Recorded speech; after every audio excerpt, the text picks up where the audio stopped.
Hello everyone, আশা করি তোমরা সবাই খুব ভালো আছো। আমিও খুব ভালো আছি। তো আজকে যে বিষয়টা নিয়ে আলোচনা করব সেটা তোমরা থাম্বনেল দেখেই বুঝতে পারছো। জিরের আসলে কি উপকারিতা রয়েছে এবং সেটা আমরা কেন ব্যবহার করব। আসলেই জিরে পিসিওডিতে খুব হেল্পফুল। পিসিওডির ক্ষেত্রে আমি একটা কথা বলে দিই, আমাদের সমস্ত ঘরোয়া জিনিসগুলোই কিন্তু আমাদের পিসিওডিতে অনেকখানি হেল্প করে, সেটা কিওর করতে অনেকখানি হেল্প করে। তো আজকে জিরের ব্যবহার বলবো, যেটা কিন্তু আমাদের পিসিওডিতে অনেক হেল্পফুল। যারা আমরা ওয়েট লুজ করতে চাচ্ছি, যারা আমরা দেখছি যে আমাদের পিরিয়ডের ব্লিডিংটা অনেকখানি কম রয়েছে বা আমাদের পিরিয়ডটা ঠিক মতো হয় না, যেটার মেন কারণ হচ্ছে পিসিওডি বা পলিসিস্টিক ওভারিয়ান সিনড্রোম, সেক্ষেত্রে জিরে কতখানি হেল্পফুল এবং জিরের কি কি উপকারিতা রয়েছে, আমরা কিভাবে সেটা খাবো, সেটা নিয়ে কিন্তু আলোচনা করব। তো ভিডিওটা কিন্তু খুব ইনফরমেটিভ হতে চলেছে, উইদাউট স্কিপ করে কিন্তু পুরোটা দেখতে থাকো। তো জিরে আমরা দুইভাবে ব্যবহার করতে পারবো। তো প্রথমে জিরের যে গুণ আছে সেটা আমরা দেখে নিই। আমরা প্রত্যেকটা খাবারের ক্ষেত্রে কিন্তু জিরে ব্যবহার করে থাকি, জিরের গুঁড়ো ব্যবহার করে থাকি।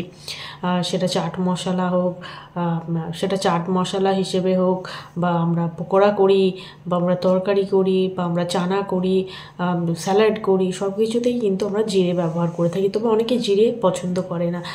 এই ভিডিওটা দেখার পর অবশ্যই কিন্তু তারা জিরেটাকে ব্যবহারও করবে এবং খেতেও চাইবে, কারণ আমরা যখনই কোনো খাবারের মধ্যে তার গুণটাকে বুঝতে পারি, দেখবে সেই খাবারটা খেতে কিন্তু আমাদের আরও ভালো লাগে। তো পিসিওডি সমস্যা কিন্তু এখন সবার, যার জন্য কিন্তু আমাদের পিরিয়ডটা ডিলে হয়ে যায়, সময় আমাদের পিরিয়ড হতে চায় না এবং আমাদের কিন্তু ওয়েটটা দিনে দিনে কিন্তু বাড়তে থাকে। তো সেক্ষেত্রে আমাদের জিরের গুণটা জেনে নিতে হবে, জিরে আমরা কিভাবে ব্যবহার করব। তো জিরের মধ্যে রয়েছে ফাইবার রয়েছে। জিরে বেসিক্যালি অ্যান্টিঅক্সিডেন্টস, যেটা কিন্তু আমাদের বডির টক্সিনসগুলোকে রিলিজ করতে কিন্তু হেল্প করে। আমাদের বডিতে দেখবে যখনই পিসিওডি হয়, বলেছি মেদ জমে অনেকটাই, কিন্তু আমাদের সেই সময় মেদ জমতে থাকে এবং আমরা কিন্তু ফ্যাটি হতে থাকি বা মোটা হতে থাকি। তো সেক্ষেত্রে কিন্তু জিরে অনেকখানি হেল্প করে আমাদের ওয়েটটাকে লুজ করতে। এবং যাদের আমাদের পিরিয়ডের সমস্যা রয়েছে, মানে অনেক বেশি কম হচ্ছে বা হচ্ছে না, আর কিন্তু রেগুলার করতেও কিন্তু জিরে হেল্প করে থাকে।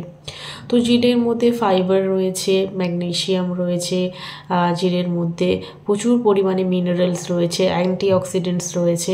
জিরে অনেক বেশি হেল্পফুল খাবার ডাইজেশনের ক্ষেত্রে, এবং এর মধ্যে কিন্তু আয়রন রয়েছে, যেটা আমাদের বডির কিন্তু ব্লাড সার্কুলেশনের সাথে সাথে আমাদের বডিতে হিমোগ্লোবিনের পরিমাণ কিন্তু বাড়াতে সাহায্য করে। যখনই দেখবে যে বডিতে কোনো খাবার বডিতে ব্লাড সার্কুলেশনের লেভেলটাকে ঠিক করছে, সেক্ষেত্রে কিন্তু বুঝে যাবে যে সেগুলো কিন্তু হরমোনকে ব্যালেন্স করার ক্ষেত্রে কিন্তু খুব হেল্পফুল। যেগুলো আমাদের হরমোনকে ব্যালেন্স করে, এবং যখনই আমাদের হরমোন ব্যালেন্সে হয় এবং ব্লাড সার্কুলেশন প্রপার হয়, আমাদের ইউটেরাসের সমস্যা দূর হয় এবং আমাদের কিন্তু পিরিয়ডটা নর্মালাইজ হয়ে যায়। যে ঠিক পিরিয়ডের যে ব্লিডিংটা কম হওয়া বা পিরিয়ডটা একেবারেই না হওয়া, সেটা কিন্তু অনেকখানি নর্মালাইজ করতে কিন্তু হেল্প করে জিরে। প্রচুর গুণে ভরপুর এই জিরে আমরা কিভাবে খাবো সেটা আমরা জেনে নিই। জিরে আমরা দুইভাবে খেতে পারি, একটা হচ্ছে গরমকালের একটা নিয়ম, শীতকালের একটা নিয়ম। প্রথমত আমরা যেটা গরমকালে খেতে পারি সেটা হচ্ছে আমরা জিরেকে ওভারনাইট সোক করে আমরা 1 চামচ জিরে নিয়ে, বাড়িতে যে রান্নার জিরে ব্যবহার করি আমরা, ফটোতে তোমরা দেখতেই পাচ্ছ, সেই জিরে নিয়ে আমরা গোটা জিরে 1 চামচ নিয়ে 1 গ্লাস পানির মধ্যে রেখে দিলাম, ঢাকা দিলাম। সকালবেলা উঠে আমরা খালি পেটে সেই জিরের পানিটা কিন্তু খেয়ে নিলাম। যেটা আমরা গরমকাল ভোর এটা খেতে পারি। আর যেটা আমাদের শীতকালে, সেটা হচ্ছে জিরাটাকে আমরা কিন্তু চা ফর্মে করে খাবো। জিরেকে আমরা চায়ের জায়গায় খাবো। যেমন আমরা শীতকালে প্রচুরবার চা খাই। আমি সবসময় বলেছি, যাদের পিসিওডি রয়েছে, যারা প্রেগনেন্সি ট্রাই করছো, তারা কিন্তু চাকে টোটালি অ্যাভয়েড করে চলবে। তো চায়ের জায়গা সেখানে কিন্তু আমরা জিরেটাকে ব্যবহার করব।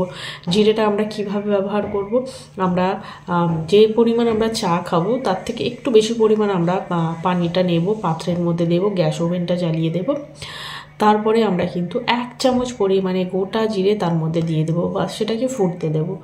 তার সঙ্গে আমরা দিতে পারি 2টো গোলমরিচ, তার সঙ্গে দিতে পারি আমরা 2 টুকরো কিন্তু লবঙ্গ, তার সঙ্গে আমরা একটা ছোট দারচিনি আর একটুখানি কিন্তু হলুদ। যাদের ক্ষেত্রে কিন্তু থাইরয়েড রয়েছে, তারা কিন্তু দারচিনি এবং হলুদটা কিন্তু মাস্ট অ্যাপ্লাই করবে। তাহলে কি বললাম, একটা গরম একটা পাত্রের মধ্যে যতটা পরিমাণ আমরা চা খাই 1 কাপ, তার থেকে একটু বেশি পরিমাণ পানি দিলাম এবং তার মধ্যে 1 চামচ পরিমাণ কিন্তু জিরে দিলাম, তাতে একটু হলুদ দিলাম, 2টো গোলমরিচ দিলাম, 2টো লবঙ্গ দিলাম, একটু কিন্তু দারচিনি দিয়ে দিলাম। দিয়ে আমরা কিন্তু সেটাকে ফোটালাম। কিছুক্ষণ ফোটানোর পর সেটা আমরা চা ফর্মে কিন্তু খেয়ে নেব। এবার যদি কারোর মনে হয় যে খেতে ভালো নয়, অবশ্যই খেতে ভালো নয়, সেক্ষেত্রে কিন্তু আমরা তার মধ্যে অর্গ্যানিক মধু অ্যাড করতে পারি। সামান্য পরিমাণে মধু আমরা অ্যাড করতে পারি। অর্গ্যানিক হতে হবে কিন্তু মধুটা, বাজারে পাওয়া যে কোনো কিন্তু মধু নয়, অর্গ্যানিক পিওর মধু হলে কিন্তু আমরা অ্যাপ্লাই করতে পারি। তবে যাদের ক্ষেত্রে সুগার রয়েছে তারা কিন্তু মধুটাকে কাট আপ করে দেবে এবং কিন্তু ড্রিঙ্কটা খেয়ে নেবে। এটা কিন্তু চা ফর্মে আমরা খাওয়ার পর বা বেলার দিকে বা সকালে ব্রেকফাস্টে বা আমরা সন্ধ্যাবেলায় যে কোনো টাইমে যখন আমরা চা খাই, সেই চায়ের জায়গায় কিন্তু দিনে 2বার করে খেতে পারি, 3বার করেও কিন্তু আমরা খেতে পারি। এটা কিন্তু উইন্টারে আমরা অ্যাপ্লাই করতে পারি। তো এইভাবে আমরা 2 থেকে 3বার কিন্তু এই চা ফর্মে কিন্তু এই ড্রিঙ্কটা আমরা খাবো।